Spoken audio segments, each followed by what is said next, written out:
Great. You.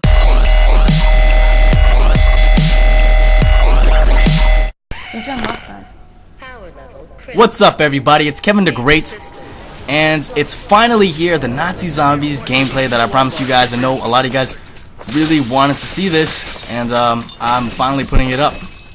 And I actually have a special guest with me today. She is the split screen partner that I play with all the time. Why don't you introduce yourself?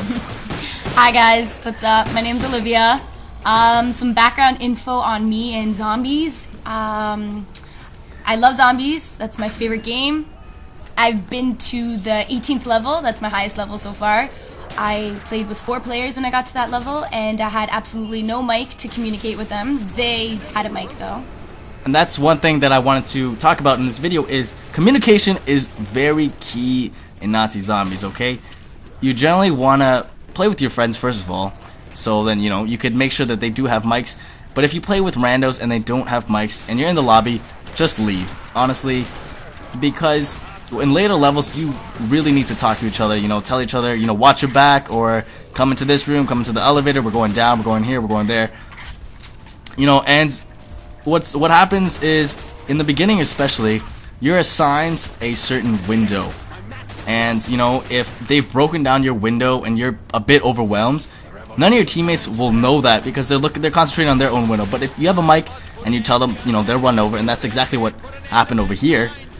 That's exactly what I wanted to say. The first thing is, if a window gets broken down, maybe it's not your window, it's a partner's window, and you're still focused on yours, you should be looking around a lot just in case. But if you guys don't have mics and you guys aren't communicating with each other, then no one's going to know if another window's broken down, so someone's going to come up behind you and kill you, and then that makes it that much harder because we have to save that person who died. So it's just a big commotion, so communication's a really big thing in zombies.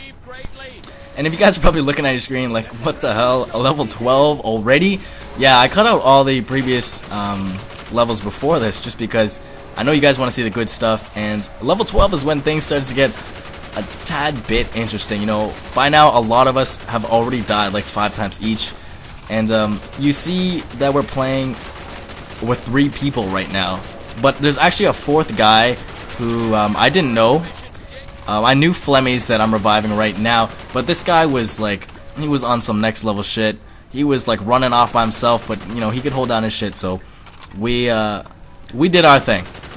And we're playing on the map 5, and I know some of you might be like, you know, like you've never seen this map before. It's actually a map that you can unlock.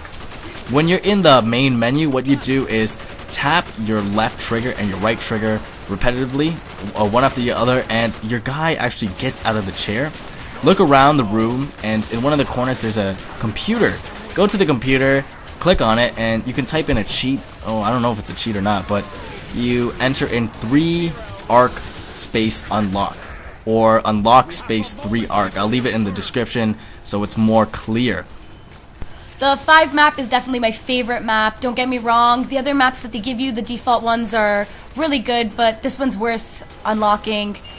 Another really important thing on zombies is points. Now we're on level 12, so we have a lot of points and it doesn't seem that important anymore. But at the beginning, points are really important when you're going through barriers such as the elevators and going downstairs.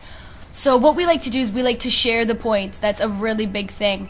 So let's say we want to go through an elevator or we want to open a door. We get the person with the most points to open it. And the next time we need something, we get another person to do it. So we share the points, and that's a really big thing. Another way to really get your points is the barriers.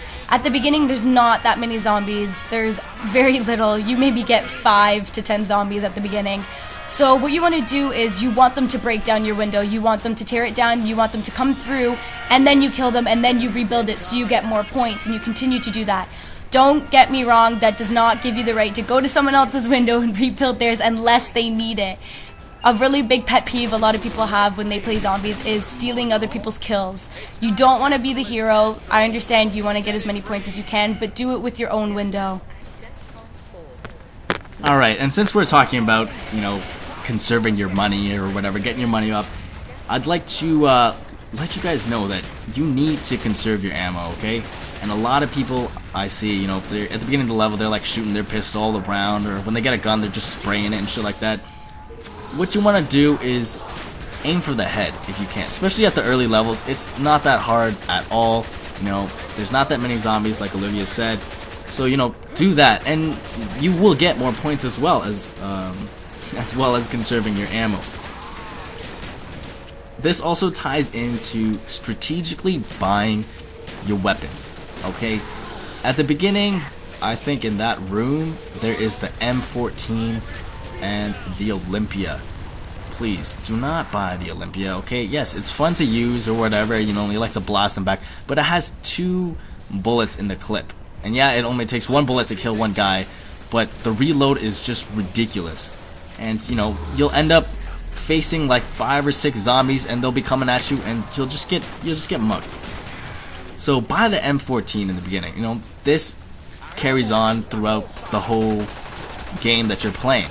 Choose the right weapons to use, and you know, you don't want to buy a shit weapon because then you're just wasting money again. This all ties into, you know, planning, and planning is very key when you're playing Nazi Zombies. I love to always have a plan for every single level. That's why communication is key as well, because you know, if you have a plan that you know is gonna work, or you know, has a high percentage of, you know, finishing the level with everybody being alive, then you need to tell your team. Okay, know your maps, know where specific guns are, you know, the good guns that you can use at lower levels, like I mentioned.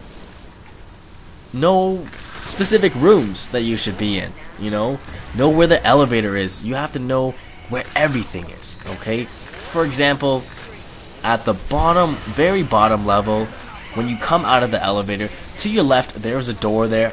If you open that door to go into that room, there is something on the wall, and it is a Bowie knife. And I don't know if you guys know what a Bowie knife is, but a Bowie knife is sort of like a butcher's knife. That's what it looks like. And it costs 3,000 points, okay? Which is a lot. But a Bowie knife, it only takes 1 slash and they die. It is equipped like your regular knife. It just replaces that. So, you know, that's a tip that you guys can use that I actually had no idea, you know, that the Bowie knife existed until I found it myself. So that's what I mean by, you know, really know the maps, because there are some hidden stuff out there that will help you.